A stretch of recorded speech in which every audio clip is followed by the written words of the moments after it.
ಸೀನಾಯಿ ಬೆಟ್ಟಕ್ಕೆ ಹೋಗಿ ದೇವರ ಸನ್ನಿಧಿಯಲ್ಲಿ ಕುಂತು ಆತನ ಹತ್ರ ಸಮಯ ಕಳೆದಾಗ ಆತನ ಮಾತನಾಡಲಿಕ್ಕೆ ಪ್ರಾರಂಭಿಸಿದ್ರು. ಮೋಸೆ ಮೋಸೆ, ನಾನು ನಿನ್ನೊಂದಿಗೆ ಬರ್ತೇನೆ. ಮೋಸೆ ಮೋಸೆ, ನಾನು ನಿನ್ನ ಮೂಲಕವಾಗಿ ಇಸ್ರಾಯೇಲರನ್ನು ಐಗುಪ್ತ ದೇಶದಿಂದ ಬಿಡಿಸಿಕೊಂಡು ಬರ್ತೇನೆ. ಮೋಸೆ, ನಾನು ನಿನ್ನ ಮೂಲಕವಾಗಿ ಕೆಂಪು ಸಮುದ್ರ 2 ಭಾಗ ಮಾಡ್ತೇನೆ. ಮೋಸೆ, ನಾನು ನಿನ್ನ ಮೂಲಕವಾಗಿ ಪರಲೋಕದಿಂದ ಮನ್ನವನ್ನು ಸುರಿಸ್ತೇನೆ. ಮೋಸೆ, ನಿನ್ನ ಮೂಲಕವಾಗಿ ನಾನು ಬಂಡೆಯಿಂದ ನೀರು ಕೊಡುತ್ತೇನೆ.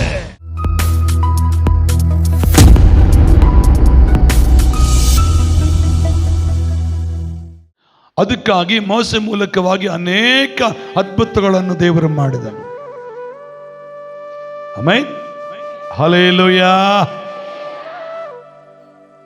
ನಾವು ಕೆಲವು ಸಾರಿ ಏನಾದರೂ ಅವಶ್ಯಕತೆ ಇದ್ರೆ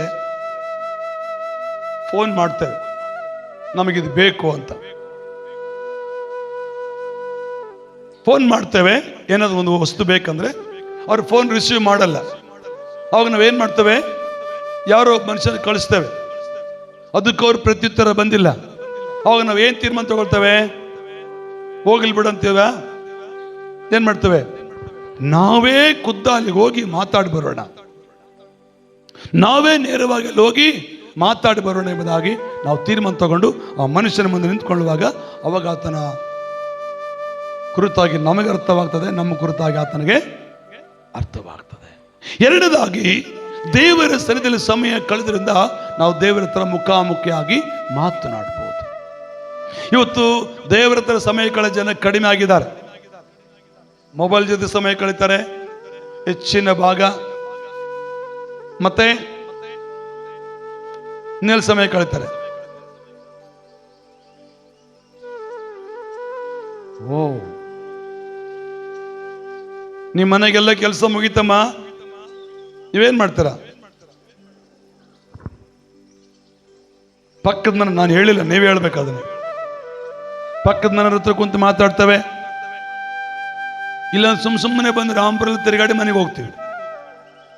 ಇವತ್ತು ಏನು ಕೆಲಸ ಇಲ್ಲಲ್ಲ, 1 ಗಂಟೆ ಕುಂತು ಪ್ರೇಯರ್ ಮಾಡೋಣ ಅನ್ನಲ್ಲ, ಬೆಳಗ್ಗೆ ಹಾಕ್ಯಂತ ಬರ್ರಂತ ಬಂದ್ಬಿಡ್ತೇವೆ.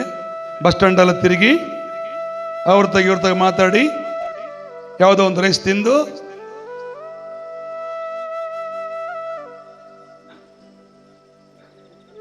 ನೀವ್ ಯಾಕೆ ನಗ್ತೀರಿ? ಸಂಜೆ ಹೋಗ್ತೀವಿ ಮನೆಗೆ, ಸುಸ್ತಾಗಿಬಿಡ್ತದೆ, ಪ್ರೇಯರ್ ಮಾಡೋಕ್ಕಾಗಲ್ಲ, ಹೆಂಡತಿ ಮಕ್ಕಳ ಹತ್ರ ಮಾತಾಡೋಕ್ಕಾಗಲ್ಲ. ಅಸಲು ನಿನಗೆ ಕೂತ್ಕೊಳ್ಳೋ ಪೇಷನ್ಸ್ ಇಲ್ಲ, ತಿರುಗಿರ್ತೀವಿ ನೋಡು ಇಲ್ಲಿ. ನನ್ನ ಪ್ರಿಯ ದೇವ ಜನರೇ, ನಿನಗೆ ಇವತ್ತು ಏನು ಕೆಲಸ ಇಲ್ಲ ಅಂದರೆ ಎಲ್ಲಿ ಹೊರಗೆ ತಿರುಗಕ್ಕೆ ಹೋಗಬೇಡ. ಅವಶ್ಯಕತೆ ಇದ್ರೆ ಹೋಗು, ಸುಮ್ಮನೆ ಟೈಮ್ ಪಾಸ್ಗೋಸ್ಕರ ಹೋಗಬೇಡ. ಒಂದು ಮೂಲೆಯಲ್ಲಿ ಕೂತ್ಕೊಂಡು ದೇವರ ಹತ್ರ ಸಮಯ ಕಳೆದ್ರೆ ಆ ದೇವರಿನೊಟ್ಟಿಗೆ ಮಾತಾಡ್ತಾನೆ. ನಿನ್ನ ಕಷ್ಟ ಸುಖವನ್ನು ಹೇಳಿಕೋ, ಕೇಳಿಕೋ. ಆತನು ಪರಿಸ್ಥಿತಿಯನ್ನ ಬದಲಾಯಿಸಲಿಕ್ಕೆ ಶಕ್ತನಾಗಿದ್ದಾನೆ. ಆಮೇನ್. ಇನ್ನು ಕೆಲವರಿಗೆ ಸಮಸ್ಯೆ ಏನಂದ್ರೆ, ಎಲ್ಲ ಕೆಲಸ ಮುಗಿದ್ರೆ ಹೋಗ್ಬೇಕಾದ್ರೆ ಮನಸ್ಸು ಅನ್ಕೊಂತಾರ, ಒಂದು 5 ನಿಮಿಷ ನೋಡಿ ಮಕ್ಕಂಬಿಡೋಣ ಅಂತ.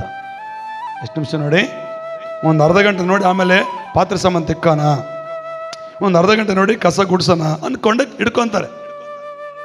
ಅದನ್ನ ಬಿಟ್ಟಾಗ 3 ಗಂಟೆ ಆಗಿರ್ತದೆ ಕೈ. ಹಲೋ, ಈ ಅನುಭವ ಯಾರಿಗಾಗಿದೆ? ಕೈ ಎತ್ತಾರೆ ಮನಸ್ಸಾಕ್ಷಿಯಿಂದ. 1, 2, 3. ನೀವೇನು ನನ್ನ ಕೊಲೆ ಮಾಡಿಲ್ಲಮ್ಮ, ದೋಷಗಳನ್ನು ಒಪ್ಪಿಕೊಳ್ಳುವನಿಗೆ ಕರುಣೆ. ತಪ್ಪಿಲ್ಲ, ನೀವು ಮಾಡಿರೋ ತಪ್ಪು ಅಂತ ಹೇಳ್ತಾ ಇಲ್ಲ ನಾನು, ನಿಮ್ಗೆ ಗೊತ್ತಿಲ್ಲದೆ ಮಾಡಿರ್ಬೋದೇನೋ, ಇವತ್ತು ಗೊತ್ತುಪಡಿಸ್ತಾನೆ.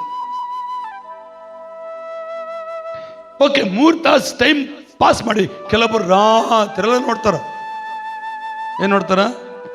ಇನ್ನ ಇಲ್ಲಿ ಬಂದು ಹೆಗ್ಗಣ ಗುದ್ದೋದಿಲ್ಲ ಕೆಲವರಿಗೆ. ಅವರಮ್ಮ ನೀರು ತಗೊಂಬಂದು ಸೊಂಟನವ ಅಂತಾರ. ಮೊಬೈಲ್ ಮಾತ್ರ ಹಂಗೆ ಕುಂತು ನೋಡಿರ್ತಾರೆ, ಗೋಣ್ ತಿರ್ದಂಗ. ಅಂಗಡಿಗೆ ಹೋಗಿ ಏನು ತಗೊಂಬ ಅಂದ್ರೆ ಹ್ಞೂ ಅಂತಾರ. ನೀನು ಕ್ರೈಸ್ತನು, ನೀನೊಬ್ಬ ದೇವರ ಮಗನ, ನೀನು ದೇವರ ಸನ್ನಿಧಿಯಲ್ಲಿ ಸಮಯ ಕಳಿ, ದೇವರೊಟ್ಟಿಗೆ ಮುಖಾಮುಖಿ ಮಾತಾಡು. ನಿನ್ನ ಕುಂದು ಕೊರತೆಗಳನ್ನ ಯೇಸಪ್ಪನ ಮುಂದೆ ಹೇಳಿಕೋ.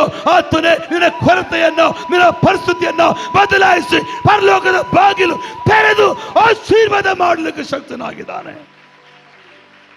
Amen, hallelujah. ಎಷ್ಟು ನಿಮಿಷ ಅಂತ ಓದಿದ್ರ 5 ನಿಮಿಷ ಅಂತ ಹೇಳಿ, ಅರ್ಧ ಗಂಟೆ ಅಂತ ಹೇಳಿ, 3 ಗಂಟೆ ಅಂತ ಹೇಳಿ, ಲಾಸ್ಟಿಗೆ ಚಾರ್ಜಿಂಗ್ ಖಾಲಿ ಸ್ವಿಚ್ ಆಫ್ ಆಗ್ಬೇಕು, ಅವಾಗ ಬಿಡ್ತಾರೆ ಇದನ್ನ. ನನ್ನ ಕನ್ನಡ ನಿಮ್ಗೆ ಅರ್ಥ ಆಗ್ತದೆ. ಇಲ್ಲಿ ಮೋಸ ಏನ್ ಮಾಡ್ತಾ ಇದ್ದಾನೆ?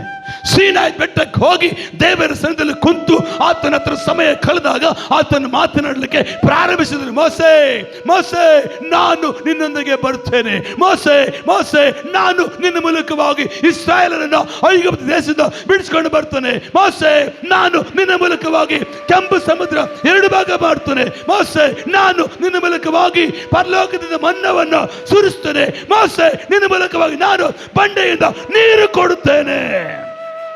ಹಲ್ಲೆಲೂಯಾ. ಇದೀರಾ? ಇದು ಯಾವಾಗ ಬಂತು ಮೋಸಗೆ?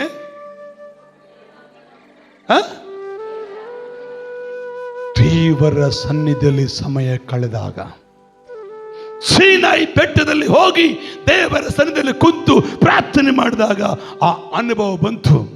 ಇನ್ನೆಲ್ಲವರೆಗೂ ನೀನು ಇದೇ ಕಷ್ಟದಲ್ಲಿ, ಇದೇ ದುಃಖದಲ್ಲಿ, ಇದೇ ಪರಿಸ್ಥಿತಿಯಲ್ಲಿ, ಇದೇ ವೇದನೆಯಲ್ಲಿ ಇರ್ತೀಯ. ಅದರಿಂದ ಹೊರಗೆ ಬರಬೇಕಂದ್ರೆ, ಅದು ಬಿಡುಗಡೆ ಆಗಬೇಕಂದ್ರೆ ದೇವರ ಹತ್ರ ಬಾ, ಅದರಿಂದ ಕೂತ್ಕೋ, ಸಮಯ ಕಳಿ, ಪ್ರಾರ್ಥಿಸು, ಸುಧಿಸು, ಗೋಳಾಡು, ಅಳು, ಪ್ರಾರ್ಥಿಸು. ಆತನು ನಿನ್ನ ಸಂಗಡ ಮಾತನಾಡ್ತಾನೆ.